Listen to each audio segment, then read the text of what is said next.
Magandang umaga po. Nagsasagawa ngayon ng press conference ng Department of Health kaugnay sa lagay ng Filipina nurse na nagpositibo sa Middle East Respiratory Syndrome Coronavirus o MERS-CoV. Panoorin po natin ito. We invited over as well, kahit sabi natin di namin sinasabi yung lugar, pero umikot na sa social media naman yung lugar. The Mayor of San Pedro Laguna, Honorable Mayor Baby Katakis, and of course the hospital where our patient first went, Dr. Cecilia Evangelista. And before we start, probably we would want to hear first from our Secretary Garin. Magandang umaga po sa lahat. Okay na.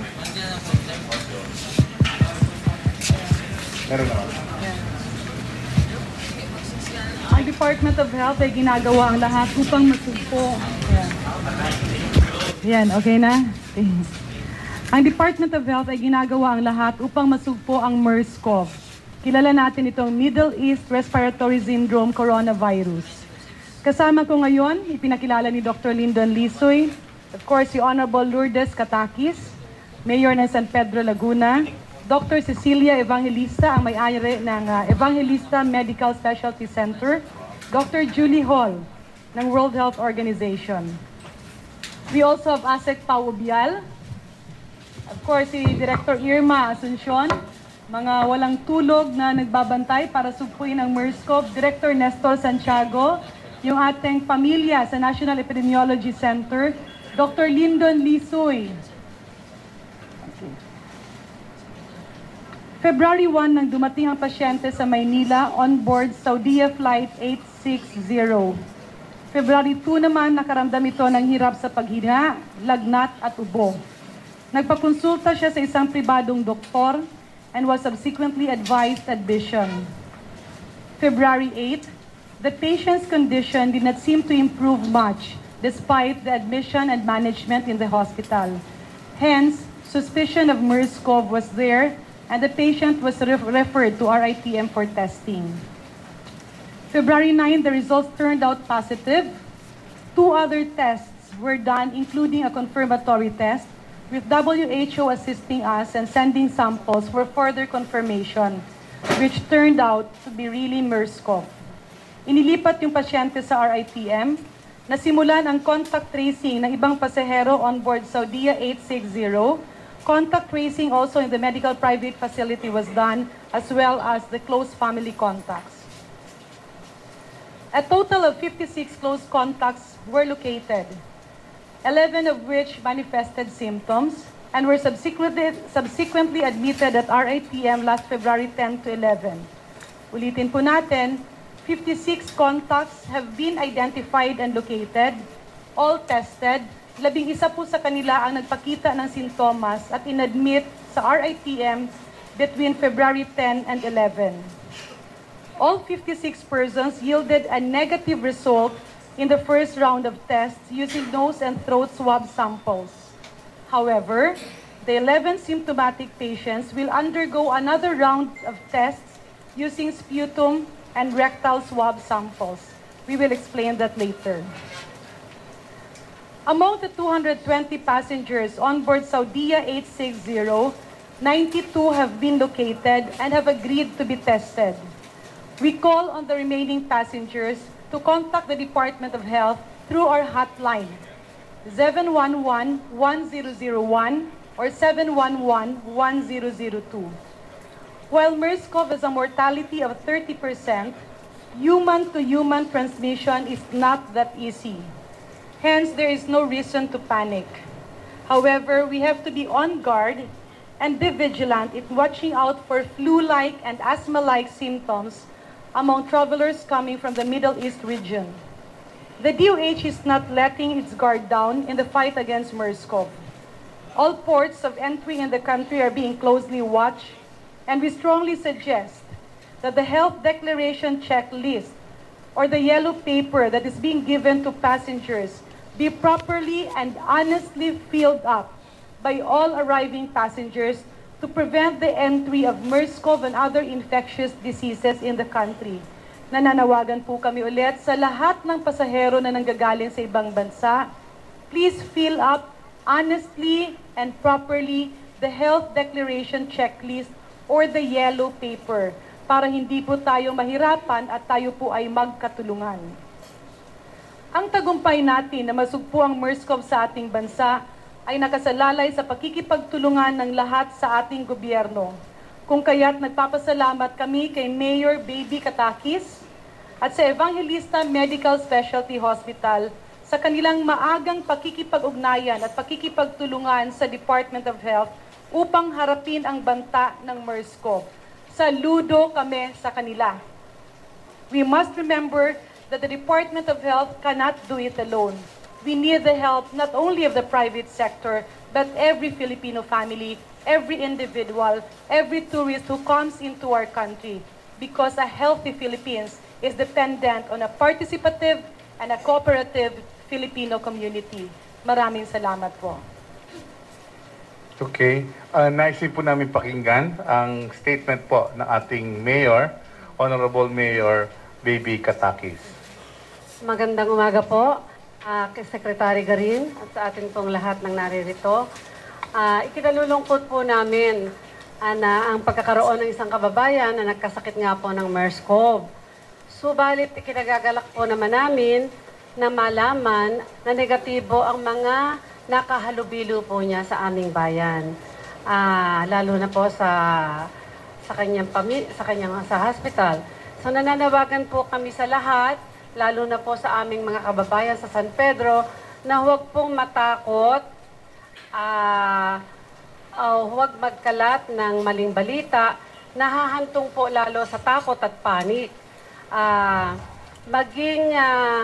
Maiigting pa rin pong magbabantay ang mga posibleng, maiigting pa po rin po kami magbabantay ng City Health Office sa mga posibleng magkakaroon ng sintomas sa panahon po ng nasa 14-day observation period. Hindi po totoong nagsarado ang Pasita Elementary School, sasamantalahin ko na po ito, dahil sa maling impormasyon, nangambalang po ang ilang magulang at hindi pinapasok ang kanilang mga anak.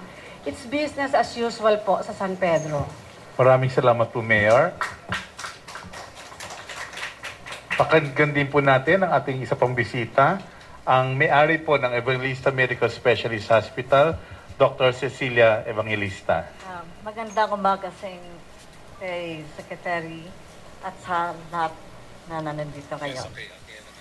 Nagpapasalamat po kami sa DOH sa pakikipag-ugnayan at pakikipagtulungan sa amin sa panahon na kinakailangan.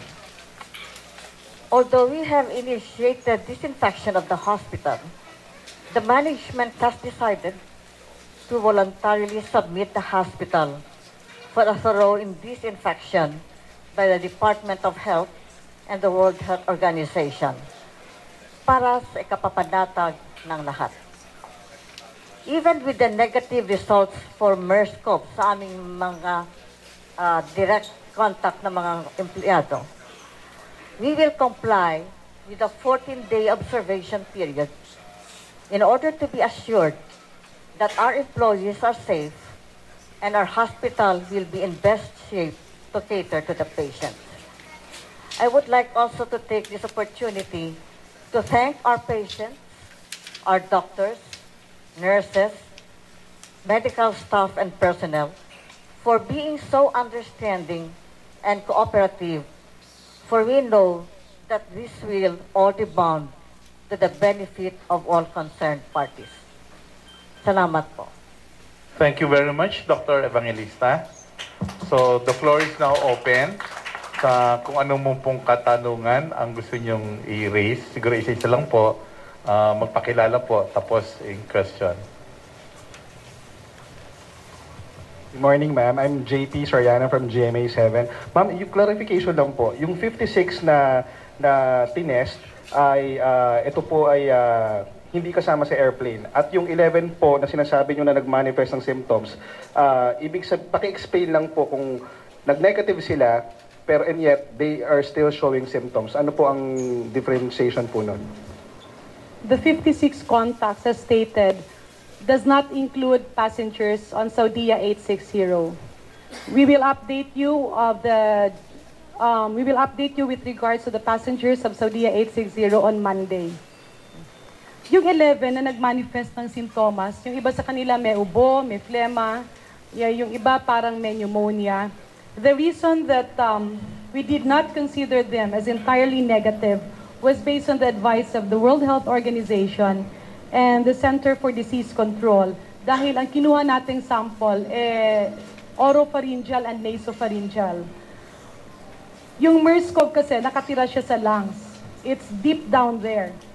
So para maging talagang sure tayo na negatibo, dapat kunin yung phlegma. At yun ang tingnan, which is another test that we are currently conducting. At the same time, kailangan din yung rectal swab at yung pag-examine ng dugo para masiguro sila. Yan po ay hinahanapan din natin ngayon ng paraan sa tulong ng World Health Organization at CDC. For a patient to be declared as negative, kung hindi siya nagpositibo, kailangan ang 2 hanggang 3 negative tests taken 2 days apart each. Pero para rin sa nagpositibong pasyente, kagaya ng ating nurse ngayon, for her to be declared as MERS-CoV-free, she should have at least 3 tests 2 days apart na negatibo. Yes. Yes, magandang tanghali po. Noel Alamar po, DZMM, para kay Mayor Lourdes Catapis. Ako po ay taga San Pedro. And kahapon ko pa po napapansin na yung mga nakatira malapit doon sa place, doon sa Evangelista Medical Special Hospital at doon po sa bahay noong patient, nakagasmas lahat. And lahat ho nang salubong ko parang nagpapanik. Paano ho natin maiiwasan yung pagkalat pa noong mga ganong klaseng sitwasyon? Sapagkat sa kabilang barangay na po ako, ganun pa rin po yung takbo ng isip ng mga tao. Ano po ang paraan na ginagawa natin para po matigil yung pagpapanik? Salamat po. Ngayon po ay meron kaming mga community assemblies na we are conducting community assemblies. Kasi po nitong nakaraang araw, hindi po naman kami basta-basta makapagpalabas ng anumang advisory until this nga po na iniintay po namin ang advisory po ng DOS. Pero ang atin pong City Health Office, lahat po doon ang ating barangay, ay mula pa po ng day 1, talaga po sila ay continuously nagmi-meeting na dito. Maraming salamat nga po. Gusto ko ipaabot ng pasasalamat po sa ating Regional FP Surveillance Unit, sa FPI RITM, sa ating pong LAPI Training Program, Fellows, mga sa Regional Epidemiology Surveillance Unit, kasama po sila lahat na may meeting. So doon po sa sinasabi nyo, siguro po talagang medyo po may nakalabas na balita. So may nakita daw pong mga nakamask, face mask, so lahat po ng tao ay sumunod na rin. So ngayon po basta nagko-conduct po kami ng General Assemblies at ngayon po siguro magkakaroon na kami ng formal advisory sa kanila. Lahat na po ng mga barangay, lahat na po ng homeowners doon sa nasabing barangay, ay amin na po pagkatapos po nito, ay amin na po silang pupulungin. Okay, salamat po, Sheila. Ma'am, ano pong resulta ng lab test dun sa husband and the mother-in-law? And out of the 56 close contacts, ilan yung family members, ilan yung from hospitals? And ganun din po sa 11, yung ilan yung from hospitals, ilan yung family members? Yung nasopharyngeal at oropharyngeal swab noong mother-in-law, noong husband at noong katulong nila ay negatibo. However, because nagpakita ng sintomas yung asawa, yung husband, at inubo nga siya ng inubo, and this was documented by the Bureau of Quarantine when they arrived. Actually, mas chinek up yung husband kesa sa wife nung pagdating kasi mas may sintomas yung husband. At dahil nga dito, kinailangan kunan siya ng sample na phlegma kung kakayanin, kunan din ng rectal swab, at kinuhanan na siya ng dugo para ipadala namin for examination. Out of the 56 contacts, 3 are considered family contacts, at 53 naman are from the hospital. The 11 who have manifested symptoms, 10 are from the hospital, 1 is the husband. But allow me to reiterate, no? Hindi ibig sabihin na may sintomas ka ay may MERS-CoV ka na. Panahon po ngayon ng flu, medyo maginaw-ginaw ngayong panahon na ito.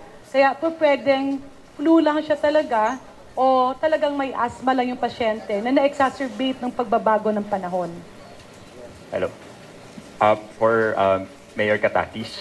So, concretely po, At yan pa rin po ang isinasagawang press conference ng Department of Health kaugnay sa lagay ng Filipina nurse na nagpositibo po sa Middle East Respiratory Syndrome o coronavirus o MERS-CoV.